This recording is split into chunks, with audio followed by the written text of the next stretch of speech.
और इसी के साथ जिस तरह देखा जाए उत्तर प्रदेश में चुनावी माहौल बना है तो छत्तीसगढ़ में भी मुद्दों को लेकर लगातार सियासत गर्माती दिखाई दे रही है। एक के बाद एक कई मुद्दों को लेकर विपक्ष लगातार भूपेश बघेल सरकार पर हमलावर है और ऐसे में अब देखा जाए तो किसानों की किश्त की राशि को लेकर छत्तीसगढ़ में सियासी घमासान शुरू हो गया है। किसानों की तीसरी किश्त की राशि बघेल सरकार 1 नवंबर को खातों में डालने की बात कह रही है। इसे लेकर विपक्ष ने मोर्चा खोल दिया है। पूर्व सीएम रमन सिंह ने सवाल किए, अब तीसरी किश्त का भुगतान होगा तो चौथी किश्त की राशि कब दी जाएगी।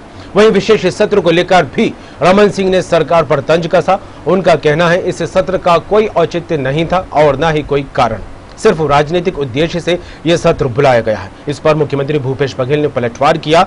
सीएम ने कहा, किश्त को लेकर भाजपा को चिंता करने की कोई जरूरत नहीं है। हम 1 नवंबर को किसानों की तीसरी किश्त का भुगतान करेंगे और आगामी वित्तीय वर्ष से पहले ही चौथी किश्त का भुगतान भी किसानों को कर दिया जाएगा। न छत्तीसगढ़ का भला, न किसानों का भला, न 1 नवंबर की तारीख तय की है, न इन्होंने बोनस की बात कही, कोई विषय नहीं किया।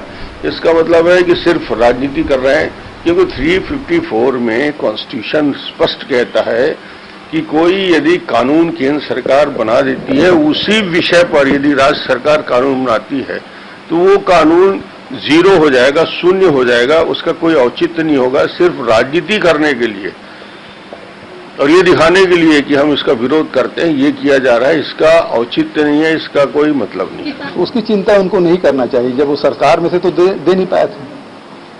कोरोना काल में भी जहां देश की अर्थव्यवस्था सरमरा गई है, उसके बाद भी हम अपने वादे को पूरा कर रहे हैं।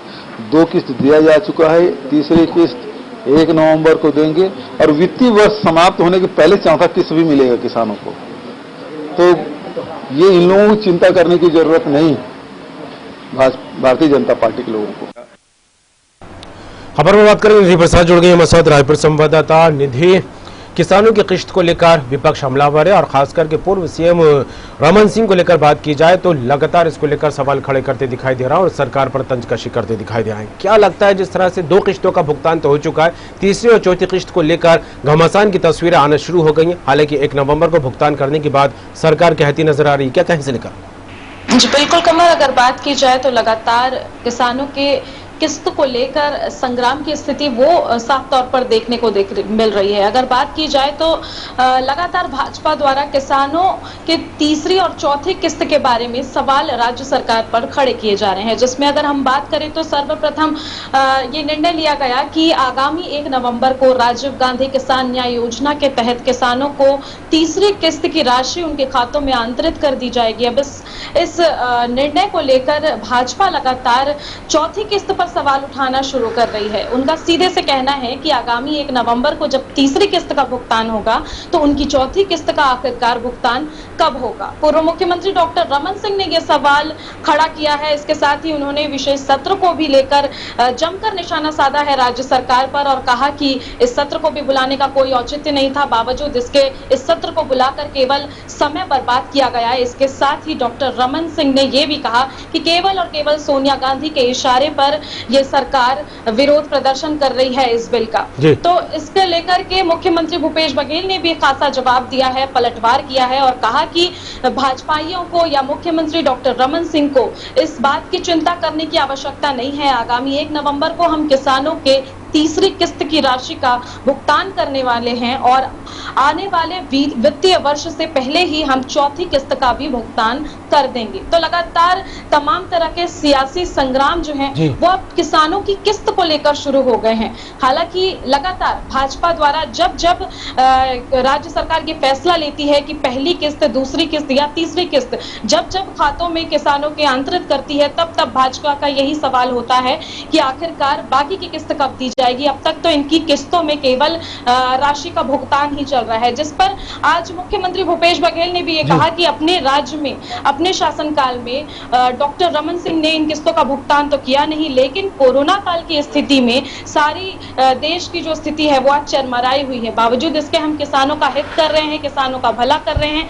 और आगामी 1 नवंबर को हम किसानों के खातों में इस तीसरी किस्त की राशि भी बिल्कुल 1 नवंबर को तीसरी किस्त की राशि डाल दी जाएगी और आगामी वित्तीय वर्ष वर्ष से पहले चौथी किश्त को लेकर भी सरकार गंभीर है। उसका कहना है कि इस वित्तीय वर्ष से पहले चौथी किश्त भी डाल दी जाएगी। लेकिन छत्तीसगढ़ की सियासत में देखा जाए, जब से तख्ता पलट हुआ है सियासत का, तब से किसान एक सियासत का बड़ा सबब बना हुआ है। समर्थन मूल्य को लेकर, धान को लेकर बात की जाए तो केंद्र और राज्य सरकार में बनती दिखाई नहीं दी, कहीं ना कहीं तकरार की खबरें निकलकर सामने आई। उसके बाद किसानों के समर्थन मूल्य को लेकर विपक्ष लगातार हमलावर होता दिखाई दिया और किसानों से जुड़े संबंधित जितने भी मामले उनको लेकर विपक्ष ने लगता है कि मोर्चा ही खोल दिया है सरकार के खिलाफ। क्यों? तो क्या लगता है ऐसी स्थिति में किसान को एक बड़ा मुद्दा बनाने की कोशिश क्यों की जा रही है छत्तीसगढ़ में? जी बिल्कुल, लगातार सियासत तो जो है वो किसानों को लेकर के देखी जा रही है, चाहे वो कृषि विधेयक बिल की बात की जाए, समर्थन मूल्य की बात की जाए, राशि की बात की जाए या अन्य तरह की किसी भी अगर बातों को हम देखें तो लगातार किसान ही सियासत की भेंट चढ़ता दिखाई देता है। लेकिन फिर भी राज्य सरकार का लगातार कहना है कि किसानों के हित में ये काम किया जा रहा है। इसके अलावा भाजपा ने भी 1 नवंबर से धान खरीदी की मांग की है और 15 क्विंटल की जगह अब 20 क्विंटल धान की खरीदी जो है वो प्रति एकड़ किए जाने की मांग राज्य सरकार से की है। तो फिलहाल ये सियासी संग्राम किसान धान और उनकी किस्त को लेकर लगातार देखा जा रहा है। जी कमर, चलिए, जुड़ने के लिए तमाम बात के लिए निधि आपका बहुत बहुत शुक्रिया। तो छत्तीसगढ़ में किसानों को लेकर लगातार घमासान मचा हुआ और किसानों से ही संबंधित जिस तरह से देखा जाए तो केंद्र ने 3 कृषि विधेयक पारित किया और इसके बाद से भूपेश बघेल सरकार और छत्तीसगढ़ कांग्रेस लगातार इसको लेकर विरोध प्रदर्शन करती दिखाई दे रही है। और खास बात यहां पर यह कि किसानों के हित की बात करते हुए भूपेश बघेल सरकार ने विशेष सत्र भी छत्तीसगढ़ में बुलाया और उसको लेकर विपक्ष यानी कि बीजेपी हमलावर है कि इस सत्र का कोई औचित्य नहीं था, ना ही कोई कारण था, सिर्फ राजनीतिक उद्देश्य से इस सत्र को बुलाया गया। हालांकि किसानों को लेकर और किसानों को धान की जो किश्त है उसको लेकर भी एक बार फिर पक्ष और विपक्ष आमने सामने आते दिखाई दे रहा है। फिलहाल देखने वाली बात होगी कि आगामी वित्तीय वर्ष से पहले इस राशि के भुगतान को लेकर और क्या कुछ तस्वीरें छत्तीसगढ़ से निकलकर सामने आती हैं। खास खबर में फिलहाल इतना ही। दीजिए इजाजत, खबरों का सिलसिला